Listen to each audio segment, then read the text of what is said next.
Wagwan everybody, welcome back to Ricky Bobby's Southern Ontario Palms and Tropicals, and today's vlog is Roystonea Regia, the royal palm, or the Florida royal palm, or the Cuban royal palm, which are now supposed to be the same species. So the furthest north you see them is middle of Florida, Orlando, around that area, but usually in those areas it's pretty rare, more of like a microclimate. Sometimes the freezes do get them, but they are native to the Everglades of southern Florida and down here in the Caribbean, in the Antilles. So these are good specimens to show. First of all, they're off my balcony, so you can see just how big they are. They are probably, whoosh, these are adults for sure. They're probably 60, 70 feet tall.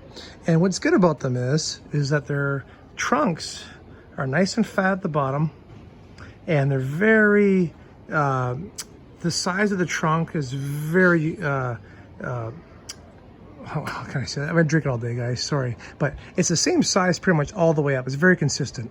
Same as this guy here. And that's a different story over there. So what the trunk shows with the royal palm is it shows the irrigation and its life in the last bunch of years since it's been planted or since it was grown from a seed. So sometimes when you see a royal palm, they'll go like wide and thinner and wide and thinner. And what it shows is rainy seasons and drought, irrigation, no irrigation, etc. So these guys have irrigation here, and they are showing good signs of consistent growth throughout their whole lives. Oh, a nice bird there. So you can see this guy over here. You can see, I know it's kind of hard to see, but the these parts of the trunk, the rings, they're really narrow, and it's leaning just a little bit.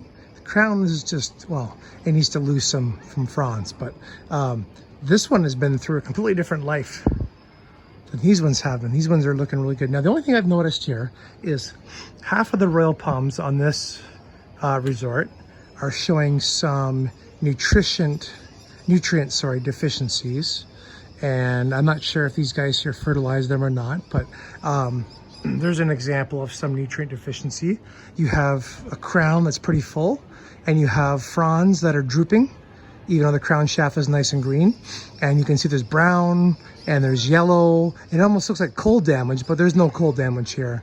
Cold damage here doesn't exist. This isn't Florida, this is Jamaica. And there next door, you have a full crown, and it looks really good. So like I was saying to you guys, these palms are southern Florida minimum, pretty much, unless you protect or have a microclimate in middle of Florida. When I say middle of Florida, I usually reference, or like the Orlando, Apopka area, like Tallahassee, you know, stuff like that. Tallahassee up north there, you'll never see these kind of palms, but they are a crown shafted palm, and they're beautiful. They're used for ornamental. Seeds are so hard to come by down here. There are some royals in this property that are seeding, but you'll see no volunteers.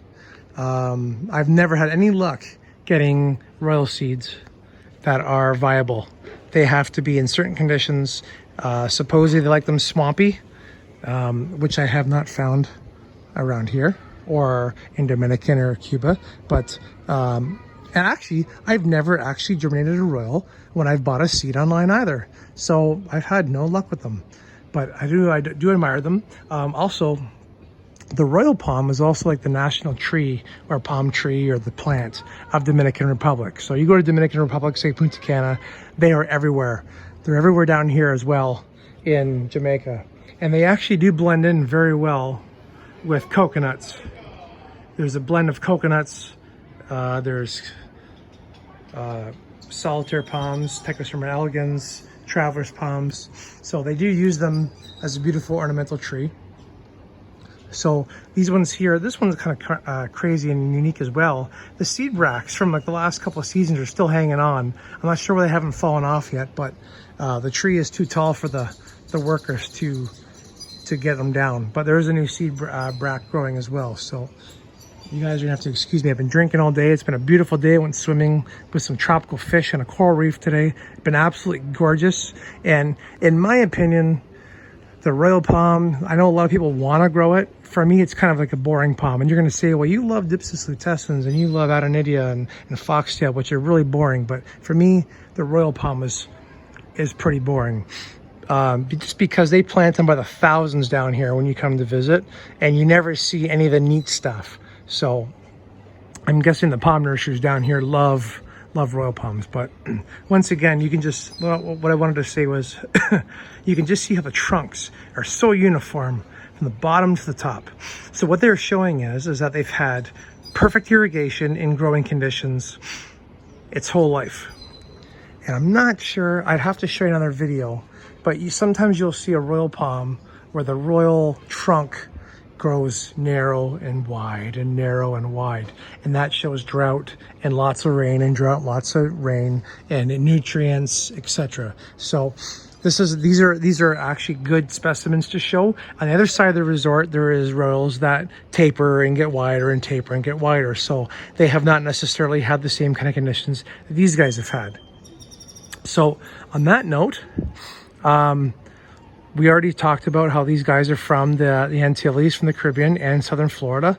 They're a native, and they are a subtropical low southern Florida palm to tropical palm. They need to be warm. They hate being cold, and they are big buggers. These things are huge.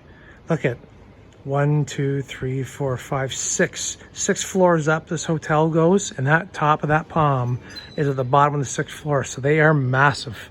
So if you're going to grow one, make sure you have room, because they're going to take up all kinds of room that you got and suck you dry of water. So, and it's kind of funny. I don't have any of these palms at home. Maybe someday I will, but just happens to be that I don't have one. But anyway, you guys have a great night. Oops, sorry, my finger's in the way. And that is the Florida royal palm, or the Cuban royal palm. And we're down here in Ocho Rios, Jamaica. Okay, guys, have a good night. Bye.